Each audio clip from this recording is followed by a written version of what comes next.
bersama saya, Hari Insani Putra, dalam program acara Banaran Bisnis. Dalam tayangan perdana kali ini akan diceritakan tentang pengalaman seseorang ketika ia dipinang oleh makhluk gaib. Bagaimanakah cerita selanjutnya? Ikuti terus Banaran Mistis.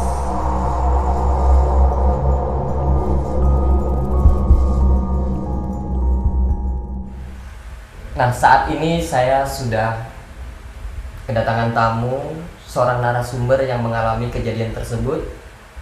Ada Mbak Halwa dan juga kerabatnya Mbak Helma. Mungkin dari Mbak Halwa dulu bisa menceritakan kapan kejadian tersebut terjadi. Seingat saya dulu itu kejadian pertama kali saya mengalami kerasukan itu di tahun 2010. Pertama kali mengalami kerasukan. Iya, pertama kali. Nah, saat itu saya berada di bangku sekolah SMP mau ke SMA gitu. Remaja, iya. Remaja. Waktu remaja gitu kan.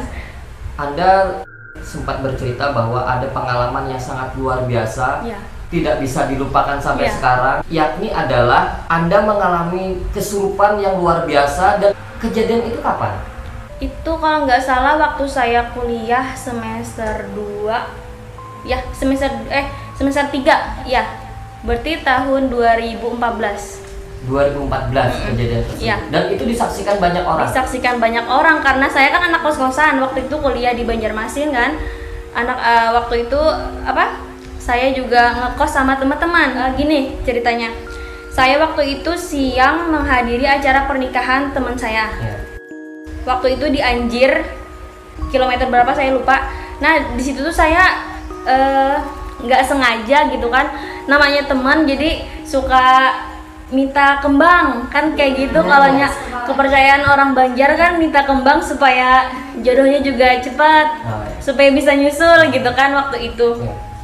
Saya ambil aja tuh kembang, ya udah kada papa kan atau enggak apa-apa, ambil aja ini kembangnya. Ya udah saya bawa kembang yang dari kembang kantilnya itu kan. Kantil. Iya, yang dipakai waktu resepsi adat Banjar.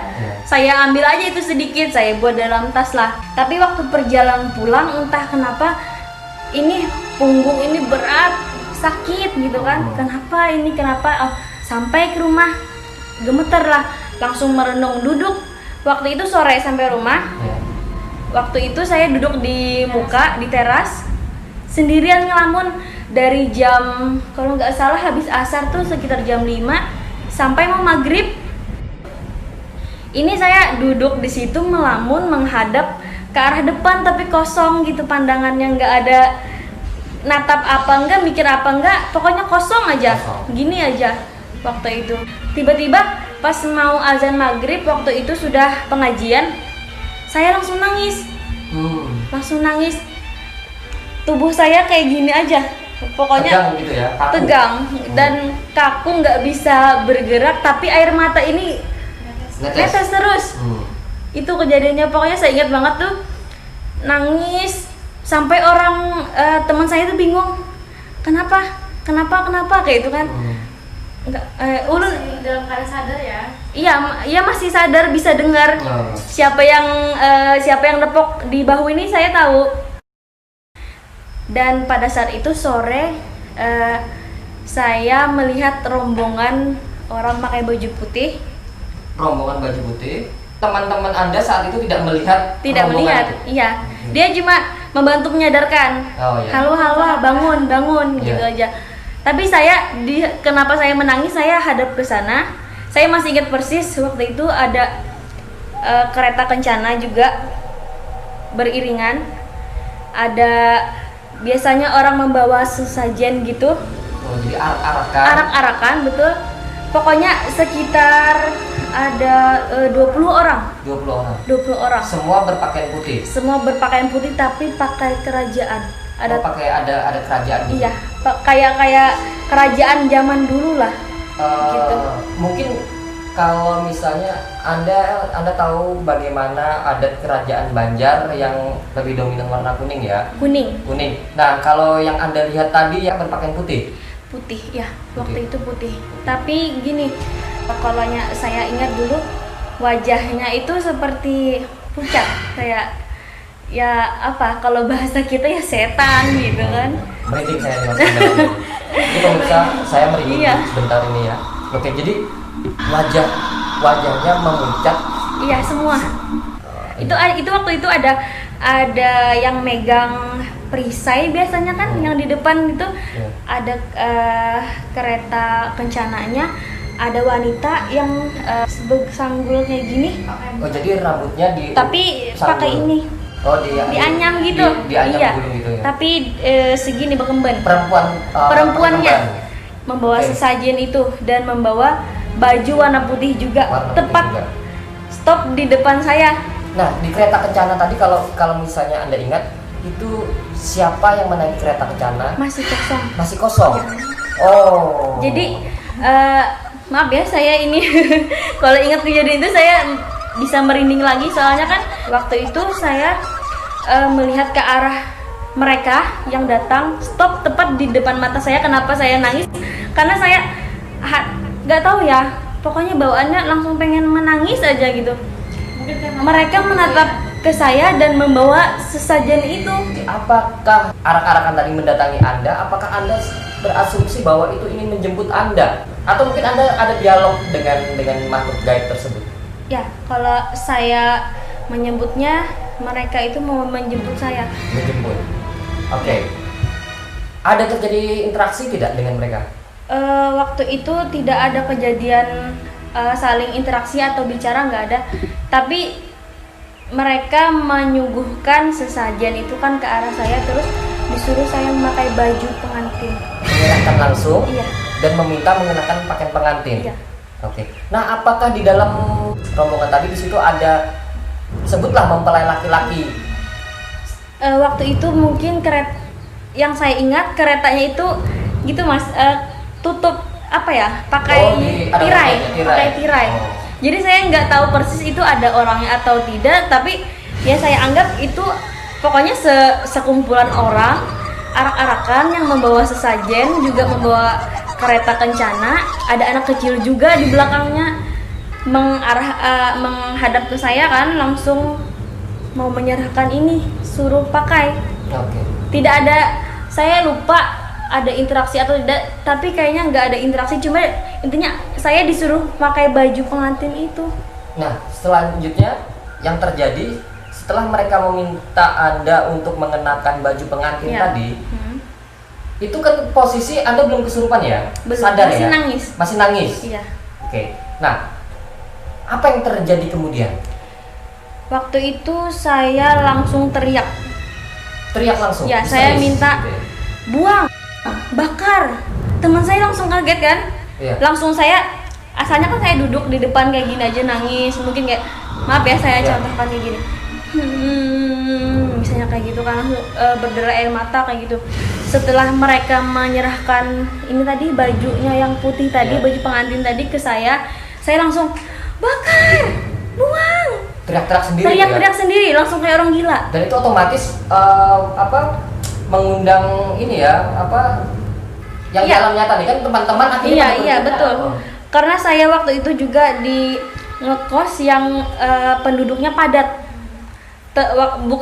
Bukan saja penduduk sana, tapi teman-teman kos saya kan juga di sana semua ngumpul. Iya. Banyak yang di sana. Jadi yang maghrib pula. Jadi Iya. kan semua orang yang sudah beraktivitas dari pagi sampai sore mungkin sudah di rumah kan. Betul. Mendengar teriakan saya langsung keluar semua itu satu kampung. Dan itu masih dalam keadaan sadar? Tidak. Oh, sudah kesurupan ya? Tapi teman-teman saya bilang saya teriak-teriak bakar, buang, anu sana gitu kan, langsung kembangnya ada menyebutkan kembang, ada menyebutkan baju pengantin. Oke. Teman saya bingung kenapa kan gitu. Jadi yang Anda tahu bahwa Anda melakukan reaksi meminta membakar pakaian tersebut, membuang tadi, Iya. diceritakan oleh teman-teman iya. yang menyaksikan tersebut. Iya. Berarti posisinya Anda sudah kesurupan. Sudah Sudah kesurupan. kesurupan. Oke. Karena saya tidak tahu apa-apa lagi setelah saya nangis diserahkan itu. Saya nggak tahu apa-apa, cuma saya merasanya ya saya langsung histeris gitu. Oke.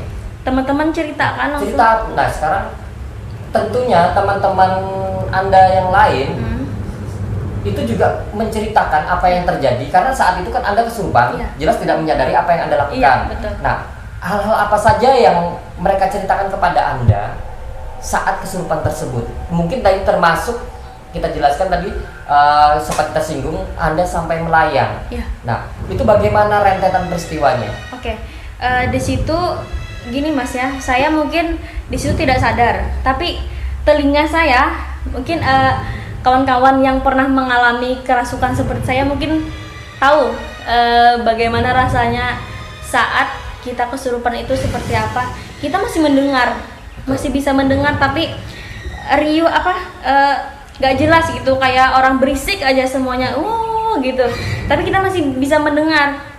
Dan kebetulan gini Mas ya, sebelum kejadian itu saya memang nggak pernah bisa lihat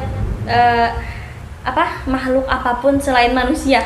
Maksudnya tuh ya alam nyata gitu kan.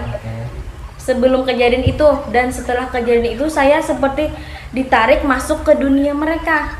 Dan akhirnya bisa melihat dunia mereka. Dan sampai sekarang, mungkin dari saat itu sampai sekarang saya bisa melihat dunia mereka. Iya. Dan kejadiannya itu begini, tepatnya pas maghrib kan, itu sudah ramai tuh semua orang, sampai teman-teman saya di belakang, cowok cewek pokoknya datang semuanya, sampai Pak RT datang juga. Kenapa ini kenapa? Habis itu saya langsung kejang-kejang, ada yang megang di tangan, di kaki, semuanya saya berontak kan. Yang di kaki saya injek, yang di tangan saya gini, pokoknya sampai wajah atau tangan mereka saya ini dipegang ya? Iya, dipegang keras pokoknya, sampai teman saya itu aduh sakit gitu, saking saya kerasnya. Dan tangan saya ini keduanya nggak bisa dibuka. Walaupun itu yang laki-laki yang membuka, nggak ada yang bisa membuka ini, saking kerasnya. Walaupun cuma kelingking nggak bisa dibuka. Oke. Terus tadi peristiwa terjadinya mengambang itu juga dari cerita teman-teman tadi ya? Iya, betul. Ya. Mungkin bisa diceritakan kepada pemirsa, mengambang ini maksudnya bagaimana? Mengambang berapa sentinya dari permukaan atau bagaimana? Atau saat itu posisi Anda duduk, mengambangnya duduk atau posisi tertidur? Waktu itu saya kayaknya kalau saya tertidur, duduk langsung tertidur lagi. Pokoknya duduk rebahan kayak gitu aja.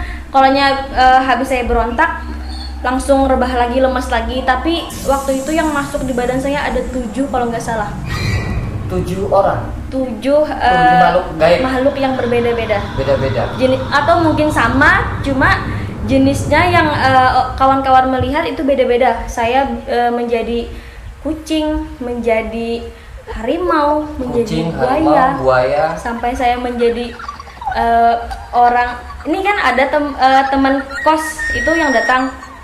Saking mereka bingung kan, kenapa ini, coba bertanya kenapa, coba saya bantu. Dia padahal orang Dayak asli waktu itu, kalau nggak salah Dayak Bakumpai kalau nggak salah. Saya sama sekali nggak paham bahasa mereka, sama sekali nggak paham. Nggak bisa. Iya, karena saya asli Banjar kan, memang nggak bisa bahasa mereka. Dan ini mereka coba sini, saya berbicara dengan si dia kan, yang saya maksudnya menunjuk ke saya, langsung pakai bahasa mereka. Saya nggak tahu waktu itu, pokoknya mereka memakai bahasa mereka, Dayak Bakumpai tadi. Saya menjawab dengan bahasa mereka juga. Bahasa Dayak Bakumpai tadi teman Anda ya? Temannya teman saya malah. Teman-teman ya. Gitu. Iya, karena kan itu riuh itu di sana. Jadi di mana-mana datang itu ada yang kesurupan, itu ya mungkin dari mulut ke mulut atau karena sudah satu kampung itu mendatangi saya. Jadi heboh sekali ya? Heboh sekali. Gara-gara Anda kesurupan, satu kampung ikut heboh. Iya. Ketika teman tadi yang bisa bahasa Dayak Bakumpai itu mencoba berkomunikasi, dan Anda ternyata juga bisa berkomunikasi dengan bahasa tersebut. Dia sudah kayaknya sih ya, dia bisa punya kelebihan juga, bisa berbicara dengan orang yang sedang kesurupan atau dalam hal lain lah gitu kan. Dia tahu kayaknya saya ini datang dari mana. Kan tadi sore saya datang dari Anjir. Otomatis Anjir. saya melewati jembatan Batola kan? Batola, betul. Iya, saya mungkin waktu perjalanan itu saya beda-beda yang masuk ke saya. Oh. Ikutlah sampai ke kosan saya. Oh, jadi mereka mengikuti logikanya Iya. segitu ya kalau mau dilogikakan. Jadi ketika Anda tadi Anda kan tadi kan ceritanya sedang menghadiri pernikahan Iya, awalnya. awalnya gitu kan. Jadi dari situ kan badan Anda sudah berat gitu Ya, kan. karena saya tadi membawa kembang itu Kembang doang. tadi dari Iya. kembang tadi. Jadi mereka mengikuti. Iya. Oke. Jadi Proses saya yang mengambang tadi itu Iya. itu sangat aneh saya kira ya. Karena waktu itu saya rebahan itu sudah yang mungkin seingat saya ya udah yang kelima. Beda-beda. Ya ini yang sudah kelima. Pokoknya itu sudah saya capek banget karena itu mulai jam berapa saya lupa ya, kan asar tadi kan, asar sampai itu sudah jam 9 malam kalau nggak salah. oke. Jadi Asar 9 malam. iya, dari jam sekitar jam 5 kan sampai jam 9 malam itu saya masih tuh orang yang keberapa gitu yang memasuki saya kan. Waktu itu saya ada yang ini dipindahkan ke rumah sebelah, ke rumah teman saya juga di kos sana juga di samping. Jadi saya dipindahkan ke sana. Ternyata kosan itu ada penjaganya juga. Sedangkan saya ini sensitif dengan hal seperti itu gitu kan. Di setiap sudut rumahnya itu ada penjaganya. Jadi yang penjaga itu pun ikut mengganggu saya, masuk ke badan saya yang tadi belum kelar, yang ini masuk itu kelahi dia di badan saya. Jadi langsung ini suara itu sudah ya enggak mungkin kayak gini masih normal kan ya. Itu sudah meraung-raung gitu. Nanti jadi harimau atau jadi apa saya nggak tahu pokoknya gitu. Ini sudah semakin tinggi, semakin naik. Waktu rebahan tadi kan kayak posisi kayang, persis posisi kayang. Padahal saya seumur hidup saya kan ya, saya nggak pernah melakukan posisi kayang. Kayak Iya, jadi ini kan saya terlentang naik langsung sampai ininya teman-teman saya menarik kaki dan tangan. Oh. Gitu. Jadi Anda prosesnya itu rebah seperti ini, Rebahan, kemudian terangkat badannya seperti kayang, Betul. kemudian akhirnya melayang gitu ya. Cuma melayangnya nggak tinggi, cuma ya bingung aja langsung teman-teman saya histeris kan, yang apalagi yang cewek yang sekos sama saya ditarik tolong ini kenapa ada yang baca yasin, ada yang baca apa lah, pokoknya semua tuh bersatu lah untuk mendoakan saya kan supaya sembuh. Saya kan sudah karena mereka lihat kondisi saya sudah lemah, tapi masuk lagi jin ini terus tuh lemas lagi, masuk lagi gitu terus kan. Tapi ketika pergantian dari satu makhluk astral tadi, Anda sempat sadar atau tidak? Atau itu berlanjut terus gitu? Saya sadar, gitu ya? selalu sempat sadar. Oh. Jadi setiap ada pergantian disadarkan, ditepok misalnya halo bangun, sadar saya. Nanti beberapa 1 menit lah paling lama gitu, saya diberi minum atau apa, langsung saya tuh kayak apa ya? Mereka itu kayaknya keluar sebentar untuk mengelabui teman-teman saya aja di luar. Oh, gitu. Padahal dia masih ada gitu kan, tapi nanti masuk lagi saya jadi lagi gitu. Jadi mereka yang jadi takut karena melihat saya yang aneh gitu kan, jadinya entah jadi ini jadi itu. Jadi saya pun pas dengar cerita itu kaget gitu kan, masa kayak itu ya. Kalau kami sempat video kan teman-teman kan, kami video Ya. saat kamu terbang itu.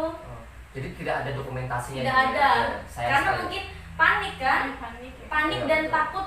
Beda-beda. Sebelumnya itu Anda belum pernah kesurupan di kos-kosan itu? Sebelumnya pernah. Pernah ya? Pernah. Oh. Ya tapi mungkin tidak sedahsyat Sedahsyat itu yang tadi ya, itu. bikin satu kampung heboh ya? Iya betul. Oke. Kemudian kalau diingat-ingat, itu proses terjadinya selesai kesurupan itu bagaimana? Kan tadi diawali mau menjelang maghrib ya, dan kemudian sampai jam 9 tadi masih Iya. berlangsung, dan itu selesainya jam berapa? Itu kalau nggak salah selesainya jam 11 atau jam 12 malam. Wow, Berapa jam ya? lumayan ya, ada Lumayan. 5 jam lebih ya? Lebih kalau nggak Iya, salah. 5 jam lebih. Itu Iya. pasti luar biasa capeknya itu ya. Capek banget karena saya setelah kejadian itu pun saya jadi kayak lumpuh gitu. Lumpuh. Bukan lumpuh yang lumpuh medis ya, nggak Ya. lumpuh, mungkin kecapean karena Kecapean. sudah anggaplah kolonnya saya dipanah itu sudah berulang-ulang kali saya dipanah, jadi tinggal sekaratnya aja gitu kan lagi. Cuma alhamdulillah waktu itu teman-teman juga gerak cepat kan, orang tua saya pun tengah malam tuh datang, mama sama bapak itu kan datang tengah malam, sampai saya ke WC mau ke kamar mandi waktu itu nggak bisa jalan, ditenteng sama bapak saya. Tapi Lemah. lemah ya, Iya, iya kan, tapi bisa. terasa aja kaki gitu kan? Iya terasa, cuma nggak bisa digerakkan, Digerakkan. nggak bisa dijalankan, Oke. karena saking kayak ya saya anggap lumpuh lah. Nah ini di sebelah Anda ini adik ya, Iya adik saya. adik. Namanya siapa, Mbak Helma? Ya, Oke, Mbak Helma. Adik kandung, alhamdulillah. mirip juga ya tapi ya. Iya. Mungkin Mbak Helma bisa menceritakan cerita tadi. Mbak Helma pasti sudah tahu ya kebiasaan kakaknya. Artinya mungkin bisa menceritakan kebiasaan kakaknya mungkin di rumah. Kan tadi kan ceritanya dia kuliah di Banjarmasin. Nah, apakah sebelumnya ada hal-hal aneh juga yang dialami kakak Anda selama di rumah? Sepengetahuan Anda bagaimana? Kalau di rumah itu ya biasanya dia kayak kakak masih kayak kakak. Ya seperti biasa. Ya. Kakak sama adik main-main kan, curhat-curhat. Ada hal ganjil tidak atau keanehan ketika selama di rumah? Mungkin tidak ada ya karena dia kan kuliahnya di Banjar. Ya. Jadi kurang sering ketemu gitu. Sekarang Mbak Helma sendiri bagaimana? Apakah Mbak Helma sendiri pernah punya pengalaman mistis sendiri seperti kakak Anda? Iya pernah. Bisa diceritakan? Pertama kali itu juga pernah kesurupan pas ikut festival juga, karena sama hobi di festival, ikut festival sama ekskul gitu. Pertama kali itu nggak tahu juga ya, karena pas itu suasananya malam, udah tengah malam jam berapa gitu, di daerah Banjar juga, Ya. di Banjarmasin juga pas festivalnya itu. Terus sudah tuntung festivalnya turun, tapi badan ini terasa berbeda gitu, berat, kayak ini sama kayak kakak di belakang ini berat juga, kayak ada yang mengikuti gitu. Tapi nggak tahu kenapa, karena kirain sudah angin malam ya, dingin, berat gitu, capek juga. Terus sampai masuk mobil, belum masuk juga sih, sampai mobil itu sudah pingsan gitu di jalan. Oh. Saat itu juga ada mama juga, jadi nggak tahu seterusnya itu, nggak tahu Berarti pas Anda pingsan juga. iya pingsan juga. Pingsan dan kesurupan. Ada cerita tidak kalau ada kesurupan Iya. saat itu? Kata mama dan teman-teman yang ikut festival ya kesurupan, berontak-berontak juga, menangis, teriak, juga kayak gitu juga sih. Seingat Anda, berapa kali Anda sudah mengalami kesurupan? Nggak terlalu sering, tapi yang di festival itu 2 kali, sama yang pernah ikut ekskul pramuka di Tanah Bumbu. Kemudian, apakah Anda juga merasakan hal-hal kegaiban yang ada di sekitar Anda? Kalau saya pribadi sih nggak bisa melihat sama kakak saya ya, Ya. yang bisa melihat makhluk secara nyata atau jelas saya nggak bisa. Tapi kalau merasa sensitif ya merasa aja. Sensitif ada. Kalau ada ya hadiah ada bagus. Mudah-mudahan ketika kita berdialog ini tidak ada kehadiran makhluk astral ya. Tidak ada. Oke, mudah-mudahan tidak ada. Aman. Tapi Anda melihat saya dengan jelas kan? Iya. Sebenarnya saya makhluk astral. Oke, itu tadi dialog kami untuk edisi perdana ini tentang menceritakan tentang pengalaman mereka selama kesurupan, dan luar biasa sebenarnya kejadian tadi. Nah, bagi Anda pemirsa Banaran Mistis yang punya cerita-cerita atau pengalaman pribadi tentang dunia mistis, Anda bisa mengirimkan cerita itu dalam bentuk tulisan ke nanti di bawah sini ya, email, tulis panjang saja, nanti akan kami bacakan. Mungkin nanti saya yang membacakannya, atau Mbak Halwa atau Mbak Helma yang akan membacakan cerita Anda. Sampai ketemu di Banaran Mistis episode berikutnya.